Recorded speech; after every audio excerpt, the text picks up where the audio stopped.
ہوئی ہے. تو یہ جو سخاوت ہے نا یہ بھی بلڈ سے.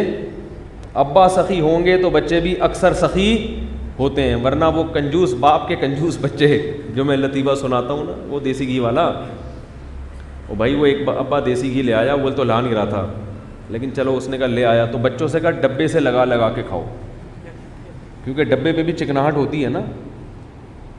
تو پھر اس کو سفر پہ جانا پڑ گیا تو وہ دیسی گھی کا ڈبہ الماری میں بند کر کے چلا گیا لاک لگا کے, کہیں ایک دم ضائع نہ ہو جائے. تو سفر سے جب واپس آیا تو بچوں سے پوچھا کہ دیکھو دیسی گھی کا ڈبہ تم نے کھولا تو نہیں الماری کھول کے؟ انہوں نے کہا نہیں نہیں ابو.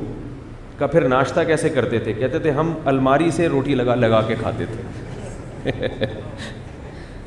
تو ایک تھپڑ لگایا, بولا کمبختو کچھ دن گھی کے بغیر صبر نہیں کر سکتے ہیں بھائی, کچھ دن بغیر گھی کے روٹی نہیں کھا سکتے. تو ظاہر ہے جن بچوں نے اپنے ابا میں یہ کوالٹیز دیکھی ہوں وہ بچے سخی بنیں گے. تو یہ باپ سے آتی, اس لیے میں کہتا ہوں بار بار کہ دیکھو اپنے بیٹوں کو اپنی بیٹیوں پہ خرچ کرنا سکھاؤ. بچوں کو جب بیٹے کو جیب خرچی دو نا, بولو اس میں سے بہن کو بھی تم ہی دو گے, تاکہ اس کو خرچ کرنے کی بیٹی کو بھی الگ سے دیں. یہ نہیں کہ اس کا حصہ مار کے بیٹے کو دگنا دے دیں, یہ نہیں کہہ رہا میں, بیٹی کو بھی دیں بیٹے کو بھی دیں, مگر بیٹے کو بار بار یہ باور کرائیں کہ بہنوں پہ خرچ کرنا کس کی ذمہ داری ہے؟ تمہاری. اور ان کو بتائیں کہ میں ہمیشہ زندہ نہیں رہوں گا, میں مر جاؤں گا. سب باپ مر جاتے ہیں, تو ان کو پالنا کس کی ذمہ داری ہے؟ تمہاری. اور پھر اس کے سامنے اپنی بہنوں پہ خرچ کر کے بھائی بول لیا کرو اللہ کے بندو, یہ سبق یاد کرا رہا ہوں, رٹوا رہا ہوں, یہ خطابت نہیں ہے, نہ مجھے خطابت آتی ہے, اس معاملے میں بہت کمزور آدمی ہوں. اپنی بہنوں پہ خرچ کرو, کس کے سامنے؟ اپنے بچوں کے سامنے, تاکہ پتہ چلے کہ بھائی ہماری تو یہ پرمپرا ہے, ہماری یہ کیا ہے؟ رسم ہے کہ ہمارے ہاں مرد اپنی عورتوں پہ خرچ کرتے ہیں. ہم نے اپنے ابا کو دیکھا کہ وہ اپنی بہنوں پہ خرچ کرتے تھے, تو ہم بھی کریں گے. تقریروں سے اتنا فائدہ نہیں ہوتا جتنا عملی طور پر دکھانے سے ہوتا. مرد خرچ کرتا ہوا ہی اچھا لگتا ہے. کیا خیال ہے؟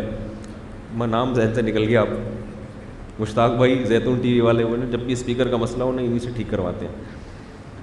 تو مرد جو ہے نا خرچ کرتا ہوا, بولو بھائی اچھا لگتا, اور اس سے مرد کی آمدن میں اللہ برکت بہت دیتے ہیں, بہت برکت دیتے ہیں اس سے. تو اگر مرد کو اللہ تعالیٰ نے صلاحیتیں زیادہ دی ہیں تو وہ محبت بھی کیا کرے گا؟ زیادہ. چاہے وہ بیوی سے محبت ہو, والدین سے ہو, بہنوں سے ہو, اولاد سے ہو, مرد میں محبت کا عنصر اللہ نے زیادہ رکھا ہے. میں نے ایک گورے کی کتاب پڑھی ہے, گورے کی, جو سائیکالوجسٹ تھا, اس نے نفسیات پہ کتاب لکھی ہے جس کا ترجمہ بھی ہوا. اس نے یہ بات لکھی ہے کہ مرد محبت کو جلدی نہیں بھولتا, محبت سے جلدی, عورت جلدی دستبردار ہو جاتی ہے. مثال کے طور پر آپ مر گئے, آپ کی بیگم بہت روئے گی, تھوڑے دنوں میں سیٹنگ کیا ہو جائے گی؟ بھول جائے گی. بھولنے کا عنصر زیادہ ہے.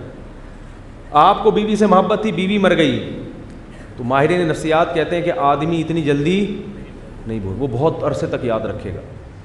اور میں عجیب بات آپ کو بتاؤں, میں نے طلاقوں کے بعد مرد پاگل ہوتے ہوئے اپنی آنکھوں سے دیکھیں, بیوی کو یاد کر کر کے پریشان, ڈپریشن کے مریض بن کے.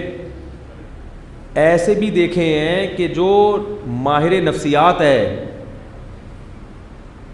سمجھ میں آ رہی ہے بات, جو لوگوں کو ڈپریشن کا علاج بتاتے ہیں, بیوی چھوڑ کے چلی گئی تو خود کیا ہو گئے؟ دماغی, یعنی جو لوگوں کو اسٹریس کا حل بتا رہا ہے نا, وہ خود کیا بن گیا؟